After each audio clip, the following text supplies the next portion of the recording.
Abel, I recently read your quote in the independent newspaper giving some advice to sellers about today's market. Can you go a little bit more in depth about that?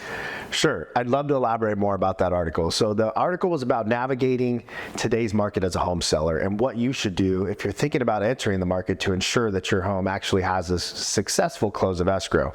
I think pricing is at the upfront most important thing you could possibly do with your agent. Take time to really look through the comps and compare your home to what's available in the market.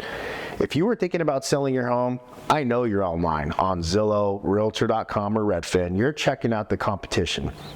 You're also noticing there's a lot of price drops in today's market. You don't want to be one of those listings, right? No one does, but it's really hard to navigate and say whether or not you will be one. So you have to spend as much time as you can on pricing. Make sure you are competitively priced.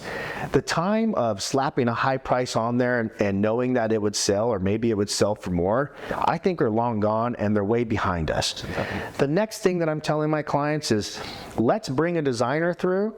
That's something that we do for our clients on every listing appointment. We bring a designer through to make suggestions of things that need to be done in order to be sure your home is presented in its best light. Those suggestions may be decluttering, maybe packing things away, it may be staging your home, or ultimately it may be painting a couple walls. I am telling my clients to invest the money up front because it could save them tens of thousands of dollars in price drops later.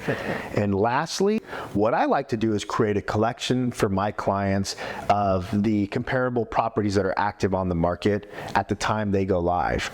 So that way they're able to track what's taking place in today's market in real time. So if they see that the house that was similar to theirs, or maybe the best comparable to theirs, went pending, or maybe it took a price drop, they need to be able to see that so that they could act accordingly and maybe pivot the plan. And you work with your agent to discuss those types of things, because you need to be flexible in today's market if you want to ensure that your home is sold within the average days on market of 30 days. Pricing your home too much or not investing money in the home prior to launching it for sale, or not being aware of what's taking place on the market and maybe holding too firm to a price that is no longer there, could cost you hundreds of thousands of dollars in the long term. I'm Abel Ramos with Compass. See you next time.